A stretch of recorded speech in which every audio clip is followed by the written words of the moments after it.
Hablabas también de tu padre que estuvo ausente a lo largo de tu crianza. ¿Con quién te criaste? Yo me crié mayormente con mis abuelos, es decir, yo soy el niño mimado de los abuelos. Eh, Mi papá desde muy temprano pues ya no estaba conmigo, estaba en prisión. Dentro de las tantas veces que estuve en prisión, yo creo que yo tenía 2 años cuando mi papá ya estaba en prisión. Muchos de mis recuerdos de infancia, de esos en los que paralelos a ellos uno no se acuerda nada más en esa época, pero recuerdos que quedaron así fotografiados en la mente, la mayoría de ellos son impresiones, es decir, mis recuerdos de infancia muchos son de momentos impactantes dentro de las prisiones. Después de esto, de la experiencia del servicio militar, ¿cómo fue tu vida? ¿Cómo era tu cotidianidad? ¿Y tu vida en la isla antes del primer intento de escape? Rápidamente, al salir del servicio militar, donde ya tocaba guitarra, como te comentaba, pues ya decidí estudiar guitarra de manera muy seria. Comencé, mi primera carrera fue ingeniería eléctrica. Estando en la ingeniería eléctrica, pues las cosas no se dieron, no me acabó, pues la carrera no me acabó como de gustar. Pasaron otras cosas en mi vida, dejé la carrera, pasaron otras cosas en mi vida, dejé la carrera y rápidamente comencé a estudiar pues mi verdadera carrera, gracias a Dios la que tengo hoy, pues que fue música. Y a partir de ese momento todo se centró en el ideal de la música. Ahí comencé a trabajar todo el tiempo a nivel musical. Pasé a ser parte de una asociación que en Cuba reunía a lo que se suponía fuera la vanguardia artística del país, pero joven. Es decir, chicos que tuvieran menos de 35 años, es decir, ya este año me hubieran sacado. Y, y con ellos pues hicimos muchas cosas. Mi vida fue completamente artística después. Después de salir del servicio militar, comencé con mis primeras agrupaciones, comencé con mi carrera ya en serio de guitarra. No había terminado la carrera y ya estaba trabajando pues en una escuela de arte muy importante dictando clases de música. Me llevó precisamente mi maestra de guitarra a trabajar allá y, y como miembro pues de esa asociación me la mantenía pues en giras, me la mantenía tocando. Nos manteníamos en conciertos, nos manteníamos en tertulias, pues, en encuentros de poesía, en conciertos, recitales de poesía y música, o en conciertos míos, en exposiciones, aperturas de exposiciones. En fin, fue una vida musical, muy musical. Sobre estabilidad de casa, creo que dormía más en un bus que en mi casa. Te quería preguntar, antes de tu primer intento de escape, ¿tú qué pensabas como de la gente que se iba de Cuba, que estaba en el país? Yo me considero que en una época determinada yo estaba completamente en desacuerdo con abandonar Cuba. De hecho, estaba completamente en desacuerdo con que las personas abandonaran Cuba. Cuando yo hablaba con personas muy cercanas y hablábamos pues sobre las expectativas, sobre lo que debería pasar, sobre las cosas, a pesar de que ninguno teníamos una idea de una revolución o algo así, al menos no de armas, sí teníamos idea de una revolución de ideas, de una revolución de pues la necesidad de pensar libremente. Era esa necesidad de pensar libremente, de expresarse libremente y sobre todo de solucionar cosas que se basaban en decisiones políticamente incorrectas a nuestro entender. Eso era una imposibilidad muy grande, pero que yo no podía concebir la idea de que eso se solucionara yéndose de Cuba. Entonces sí, yo era un gran detractor de la idea de irse de Cuba como tal. Yo pensaba que había que quedarse y luchar de alguna manera pues para cambiar la realidad del cubano. ¿Y cómo se presentó la oportunidad de irse de Cuba? Cuando en el año 91 mi papá cae preso ya por última vez y lo acusan con leyes que tenían que ver con atentar contra los poderes del Estado. La condena fue muy grande, fue como de 59 años y pues era una cadena perpetua prácticamente. Dentro de esa condena pues habían realizado unos procesos muy injustos para poderlo judicializar pues de esa manera. Cuando no vimos solución posible, cuando apelamos a todos los lugares, aún diciéndonos tantos abogados que lo hiciéramos porque pues de alguna manera teníamos la justificación de hacerlo porque el proceso había sido muy mal hecho para afectar a mi papá, pues optamos por la otra solución. Y la solución fue simple, pues hacer que mi papá se escapara de la prisión y tratar de irnos para Estados Unidos.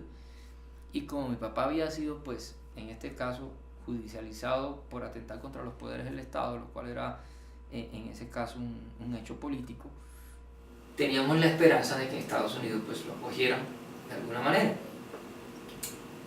En este caso yo participé, evidentemente, y de igual manera, pues procuré de que mi papá estuviera bien en los 3 meses que estuvo, pues, escapado de prisión. Entonces era toda una película, era yo entrando por un terminal y saliendo por la otra entrada y entrando a un baño, era una cosa pensando que me estaban siguiendo, quizás jamás me siguieron, pero uno estaba psicoseado con esa idea. Y de alguna manera, pues procurábamos mantener a mi papá fuera del alcance de las autoridades para que no lo fueran a atrapar. Ahí se dio la posibilidad entonces de irnos en una lancha que nos vendría a recoger a Cuba, con unas 35 personas más, es decir, con unas 31 personas más. Es decir, nosotros éramos los 35 más las 2 personas que venían manejando. Bueno, José, entonces, ¿cómo se presentó la oportunidad de escapar de la isla? ¿Desde el principio? Desde el principio. Mi papá estaba en ese momento detenido. Mi papá estaba preso en el momento en que yo salí por primera vez de Cuba y logramos hacer que él saliera de la prisión. Le habían echado muchos años de prisión, había habido cierta irregularidad en el proceso y lo habían juzgado por atentar contra los poderes del Estado, que era un caso político. En ese momento la condena fue como de 59 años. Y después de que nos cansamos, pues, de tocar todas las puertas, después que nos habíamos cansado de buscar una solución legal a aquello que había estado mal hecho, decidimos que la forma era sacarlo del país. Y logramos, pues, que se escapara de la prisión y por 3 meses, pues, estuvo eludiendo a las autoridades. En esos 3 meses, pues, yo me dediqué a llevarle plata, como que se mantuviera, a poderlo mantener y lejos de las autoridades. Era muy chistoso. Yo desde que salí de la casa tenía como el delirio de persecución, de que me estaban cayendo atrás, de que la policía me estaba siguiendo. Entonces entraba en una estación, salía por un lado, entraba por otro y buscaba la manera de despistar a las personas que me pudieran estar siguiendo. Llegó el día en que se pudo concretar una salida del país. Esa salida la íbamos a hacer, pues, en unas lanchas que venían desde Estados Unidos a recogernos. Mi papá me llamó que lo fuera a despedir. Entonces nada, yo salí con mi idea de no irme de Cuba. En ningún momento, pues, se pensó que yo me fuera a ir de Cuba. Ya estando en el mar, en la playa, bañándonos como si fuéramos unos bañistas normales, pues mi papá me dijo varias veces que me fuera con él. Las amistades de él también me decían como que venga, móntate, nos vamos todos. Pero realmente yo no me animaba. Yo no veía como que la necesidad de irme de Cuba, sobre todo por las cosas que yo pensaba y en la manera en que las pensaba. Ya llegada la noche, el mar se encontraba en muy malas condiciones, el oleaje era muy fuerte y se lograba mirar y era como una línea blanca que se mantenía como muy estable. Pensamos que era una ola, todos decíamos, no, es una ola, el mar ya estaba muy malo. Pero alguien, pues, dijo que no, pues esa ola no se rompe, así que no puede ser una ola. Y todos salieron corriendo. Y mi papá me gritó, José, vamos. Fue lo que me gritó mi papá. Yo creo que fue un momento, no más. Es decir, hasta el momento que mi papá gritó, José, vamos, yo no me iba a ir de Cuba. Cuando mi papá me gritó, José, vamos, yo llegué primero, que era la banca. Yo recuerdo que me monté por la parte que no estaban los motores. Pues eran 4 motores Fuerebota Yamaha de 250 caballos de fuerza, era una lancha impresionante. Y yo empecé a ayudar. Pues primero grité mucho por mi papá cuando lo vi, lo subí a la lancha y empecé a ayudar a subir a todos los demás. Mi papá me sacó, pero yo con mi complejo de franciscano y buen samaritano, pues yo igual seguía intentando ayudar a las personas que subieran a la lancha. Fue un momento ya, ahí empezó un poco de tensión, pensando en que la policía podría, pues, atraparnos, ¿no? En ese momento lo que yo tenía en la cabeza, y lo pensé muchas veces, era la posibilidad de ver a mi papá llegar libre y ser libre después de 14 años que llevaba ya en prisión y que a mí me regresaran a Cuba. Es decir, en ese momento incluso yo pensaba en eso. Yo tenía como mi espíritu, conciencia y todo lo que le quieran decir, dividido en dos, en el deseo de ver libre a mi papá y en el deseo de no irme de Cuba aún en ese momento. Dejaba a mi hijo, dejaba a mi familia y no me lo había pensado antes, es decir, yo no estaba preparado para eso, creo yo. La lancha comenzó pues a tomar rumbo y ya estaba ya sobre la lancha. Es decir, ya la decisión había sido tomada por el factor que fuera, pero ya yo estaba en la lancha con mi papá. ¿Qué te dio miedo? El único miedo que me dio es que no llegáramos a Estados Unidos, que mi papá no llegara a Estados Unidos. Yo sé que pueden pasar por la cabeza de las personas muchos miedos.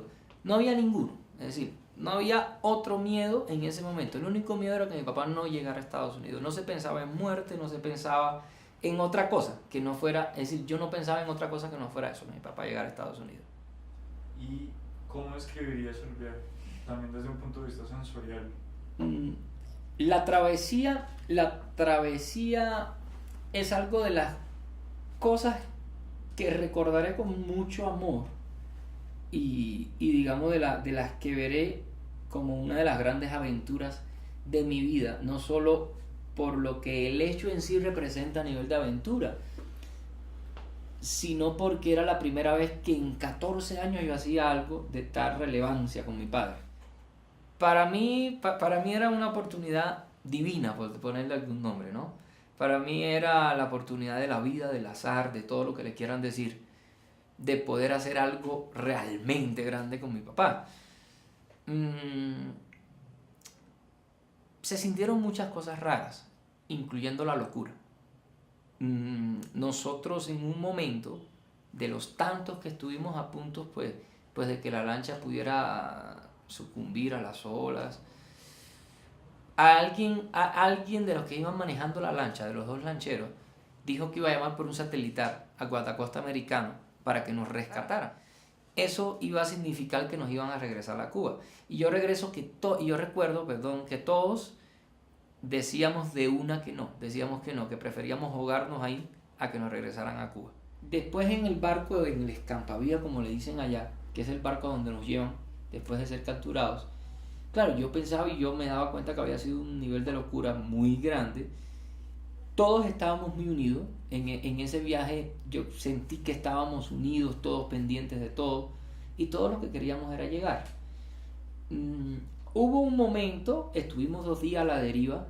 Desgraciadamente pues la lancha perdió los motores, se dañaron y solamente quedaron 2 que el Señor utilizaba para romper de frente las olas y que no nos fueran a regresar.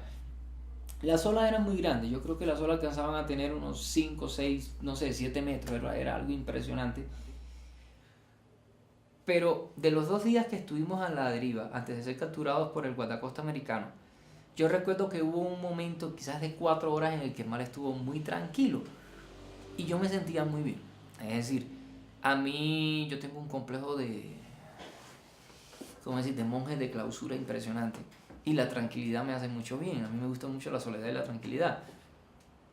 Y cuando yo me vi en el medio del mar, sin un carro en ningún lado mío, sin una contaminación, sin alguien llorando, sin alguien sufriendo, y solamente era naturaleza, mar hacia allá, mar hacia todos lados, yo sentí mucha tranquilidad, pese a que el mar ya estaba en ese momento pues muy tranquilo. Y fue muy bonito, había muchos peces de esos que saltan y van chocando contra el mar, peces voladores. Y fue un momento muy agradable realmente. Lo difícil ya fue en la noche del segundo día, cuando ya fuimos divisados por un avión de reconocimiento del guardacosta americano, y ya pues ahí sí nos capturaron. Estuvimos unos 14 días en un barco americano. No voy a decir mentira, pasamos mucha hambre. Yo creo que nos maltrataron bastante y creo que es la situación. Hoy en día ha de ser la misma situación que ahora mismo estará pasando con un cubano en algún banco escampavida de eso, en el que solo le dan a uno 2 comidas y muy pequeñas, es decir, unas comidas que daba vergüenza. Pasábamos mucha hambre, en 14 días nos bañamos una vez, nos lavamos la boca dos. Delante de mí exposaron a una chica que ella protestó por la comida, diciendo pues que la comida estaba muy mala, y la esposaron al sol toda la tarde en ese barco que es todo metálico. Y en fin, la verdad no me llevé muy buena impresión en ese sentido. Y a partir de ahí pues se dio el proceso de regreso. Un señor del servicio de inmigración le dijo a mi papá que no se fuera a preocupar, que evidentemente no le iban a repatriar a Cuba, que por su condición política, por su condición de refugiado, pues a él le iban a dar la entrada a Estados Unidos y a mí también. Todas las personas que fueron con nosotros fueron devueltos a Cuba y nosotros nos quedamos alrededor de 12 días más, es decir, ellos fueron devueltos al segundo día, a nosotros nos mantuvieron en el barco 12 días, lo que acrecentó nuestras esperanzas. De alguna manera el señor del servicio de inmigración siempre decía lo mismo, y un día ya de manera sorpresiva pues nos montaron en un barco más pequeño y de ahí nos hicieron regresar a Cuba. Para mí no significó, digamos, una desilusión mayor que el hecho de que mi padre lo regresaran a Cuba, pero para mi papá sí significó una desilusión muy grande. Es decir, yo estoy convencido que mi papá jamás dudó que el gobierno americano le iba a dar como que cobija, ¿no? Y que él se tiene que haber desilusionado mucho cuando se dio cuenta que lo estaban entregando nuevamente a sus captores. Por mi parte, pues todo cambió. Digamos que hasta subir a la lancha, hasta tomar la determinación de que ya estaba en la lancha y no me podía ir, yo quería regresar a Cuba, pero ya estando en el escampavía, digamos que nosotros fuimos capturados a 4 millas náuticas de la orilla, la cosa cambió mucho. Digamos que muchos edificios, las luces de los edificios, incluso se logró en cierto momento como que distinguir los pisos del edificio, es decir, las luces separadas por los pisos y todo. Uno que recuerdo era el hecho de cuánto la vida de mi familia podía cambiar si yo hubiese llegado a Estados Unidos, y cuánto yo los podía haber ayudado. Yo creo que ese fue el inicio de la enfermedad de Keremit de Cuba, y fue el inicio de mi verdadera migración de Cuba, del hecho de que yo finalmente pues emigrara.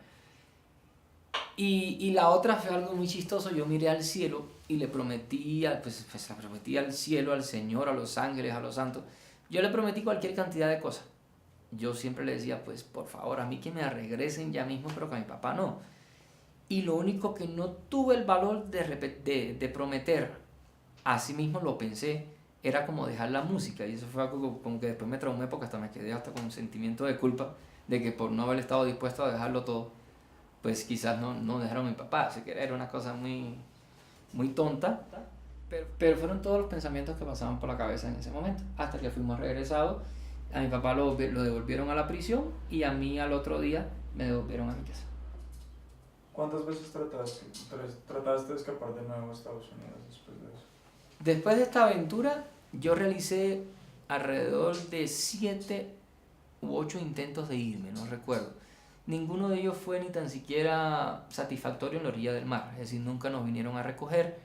La mayoría de las veces nos quedábamos en la orilla del mar esperando entre la vegetación, pues con el miedo a que nos tomaran las autoridades. Digamos que la situación es muy diferente cuando te atrapa la autoridad en Cuba, en territorio cubano, y cuando eres repatriado por las autoridades migratorias pues americanas.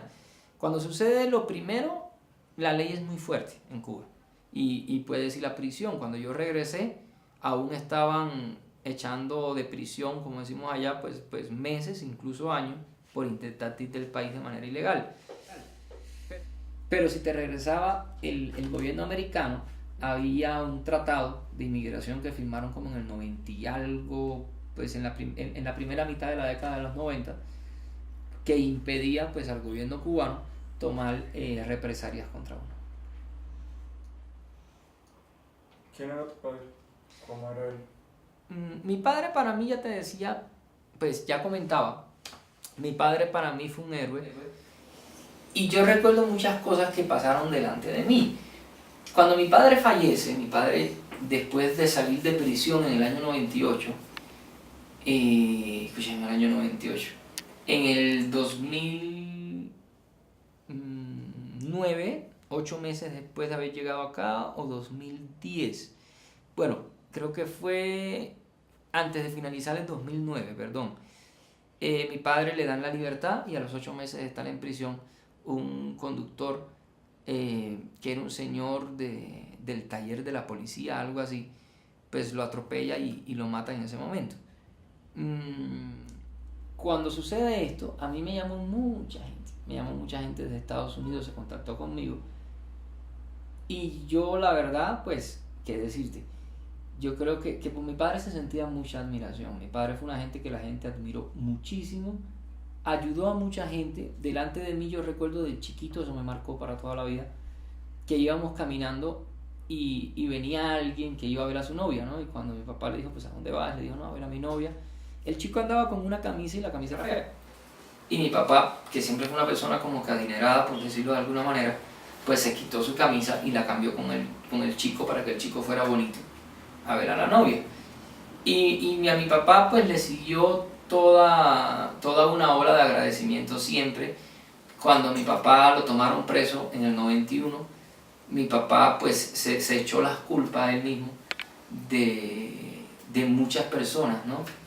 Y esas personas, muchas me llamaron para agradecer a mi papá por medio de mí cuando mi papá murió. ¿Cómo era tu relación con tu padre cuando llegaste a Colombia y antes de su muerte? Pues mi padre y yo, digamos que pudimos compartir muy pocas cosas, pero siempre existió pues esa admiración de mi parte hacia él. Hablábamos muchos, hacíamos muchos planes, pero no logramos llevar ninguno a cabo.